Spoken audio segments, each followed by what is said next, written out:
सब कुछ कोई आई वॉश चल रहा है। रोचक बात है कि बृजभूषण शरण को कोई हटा नहीं सकता है, रेसलर्स को एक्सेप्टेबल नहीं है वो टर्म्स एंड कंडीशंस, अब वो ओवरसाइट कमेटी को लेकर सवाल खड़े कर रहे हैं। तो आखिर ये खेल चल क्या रहा है? Is it all about the politics with in the BJP, या फिर ये हरियाणा और उत्तर प्रदेश के बीच की पॉलिटिक्स है?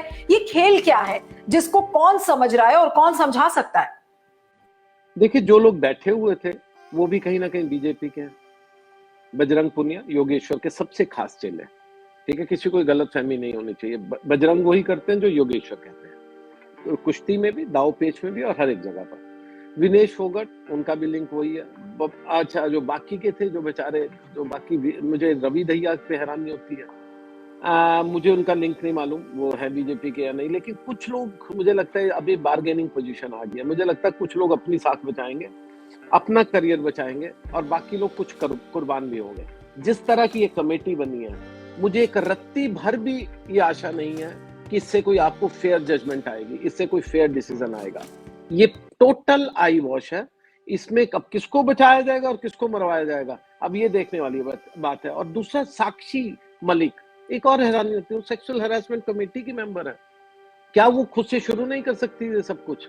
अगर मैं कहीं पर भी कमेटी में किसी में मेंबर हूं, बड़ा तो सवाल खुद तो भी ये है कि अगर सकता हूं। साक्षी को ये बातें पता थी, वो सेक्सुअल हैरेसमेंट कमेटी में थी, तो उसने क्यों नहीं मुंह खोला? उसने क्यों नहीं बताया अथॉरिटीज को कि क्या चल रहा है? देखिए, ये बहुत कोशिश की है जानने की सभी लोगों ने, मैं ही, वहां पर बहुत से जर्नलिस्ट, बहुत अच्छे से बेहतरीन जर्नलिस्ट वहां पर बैठे हुए हैं, सब कोशिश कर रहे हैं जानने की, कोई बता ही नहीं रहा, क्योंकि सब कुछ बीजेपी का, इधर भी बीजेपी, उधर भी बीजेपी। ये आईपीएल की टीम्स है, मुंबई इंडियंस वर्सेस कोई और, उन्हीं के सब लोग घुमाते जा रहे हैं।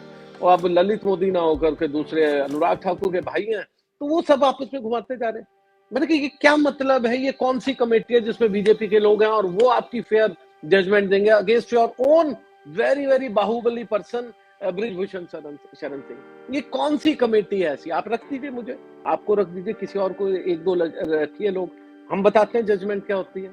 मैं नहीं कह रहा बृजभूषण के अगेंस्ट होगी, लेकिन एक फेयर ट्रीटमेंट तो होगा, सामने बिठा करके उनकी वो फेयर बातचीत तो होगी। ये तो वही बातचीत होगी आदि जो आईपीएल में हुई थी, आदि सुप्रीम कोर्ट ने लिस्ट छुपा दी, आदि जो 5000 या 7000 पन्नों की, आई थिंक 5000 पन्नों की जो रिपोर्ट थी, वो इन्वेस्टिगेटर ने छुपा दी। मतलब कि खुदा करे किसी को कुछ समझ ना आए।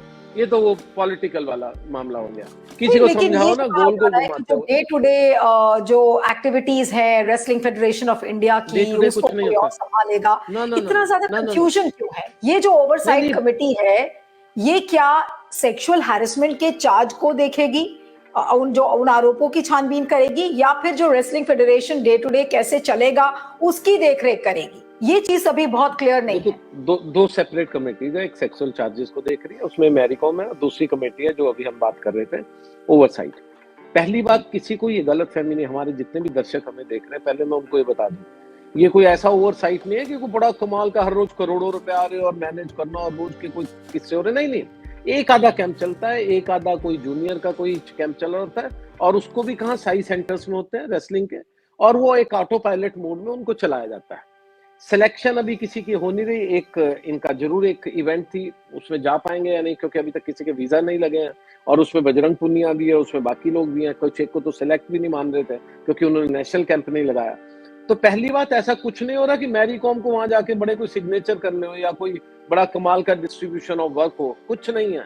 ये सब एक आई वॉश है कि बृजभूषण सिंह जी अपने घर से निकल करके, जो किसी दिन हफ्ते में एक आधी बार आ जाते थे रेसलिंग फेडरेशन में, अब वो नहीं जाएंगे 2-4 हफ्ते। शेखर, एक चीज मुझे आपसे क्लैरिफाई करनी है, जो मुझे थोड़ा सा इसको लेकर कंफ्यूजन है, कि क्या मैरी कॉम इन दोनों कमिटीज में है? एक जो सेक्सुअल हैरेसमेंट के चार्जेस को इन्वेस्टिगेट कर रही है, और दूसरी जो ओवरसाइट कमेटी है।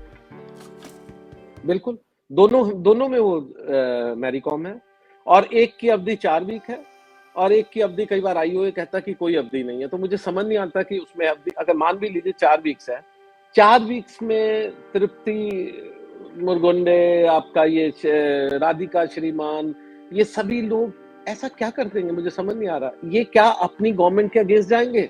सबसे बड़ी चीज ये कॉन्फ्लिक्ट ऑफ इंटरेस्ट है, जिस पर सुप्रीम कोर्ट ने पूरा बर्खास्त कर, अगर आपको याद हो, अनुराग ठाकुर हमारे माननीय स्पोर्ट्स मिनिस्टर, इनकी बर्खास्त की परजुरी पे हुई थी। जब इनको सुप्रीम कोर्ट ने हटाया था, उठा करके बाहर फेंक दिया था बीसीसीआई से, वो इसी बात पे थे कि आपने झूठा एफिडेविट दिया एज ए बीसीसीआई प्रेसिडेंट। कि नहीं ऐसा नहीं हो रहा, ये हम इस तरह से कर रहे हैं। This is all conflict of interest, जिसपे 3.5-4 साल मुकदमा चला बीसीसीआई का, और वो बात कर रहे थे स्पोर्ट्स मिनिस्ट्री कि हम अपने स्पोर्ट्स कोड में लाएंगे, जो कि कुछ एक लाने की भी कोशिश हुई। तो ऐसे में आपका अपना ही जज, अपना ही पुलिस वाला, अपना ही वकील, इन सब को कौन मानेगा?